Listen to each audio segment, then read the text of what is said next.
पोरींनो, उघड्या नागड्या राहू नका, अंग प्रदर्शन करू नका, अंगभर कपडे घालायला शिका. कारण हे जे वाईट साईड घडतं ना, त्याला कारणीभूत आपण पण आहोत. उघडी बाई पाहिल्या पाहिल्या माणसाचं मन चढत नाही, त्याच्या काळजामध्ये घर केलं जातं. एक किडा वळवळत असतो, तो कुठेतरी ॲक्सिडेंट होतो. लाख मोलाचं शरीर उघडं टाकू नका बेटा. आमची संस्कृती झाकल्या पदराची आहे, उघडी नागडी नाही आहे. काय वाटेल ते घाला, काही घाला, पण अंगाभर घाला बेटा, अंगाभर घाला. याचं कारण पण आठवण आली म्हणून सांगते. मी 22 देशात जाऊन आले, 22 देशात.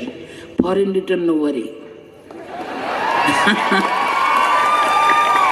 पण मी परदेशात गेले नाही की मला खूप आपल्या महाराष्ट्राचे लोक भेटायला येतात आणि मला जोरात ओरडतात, जय महाराष्ट्र, जय महाराष्ट्र, नऊवारी बेस्ट, जय महाराष्ट्र.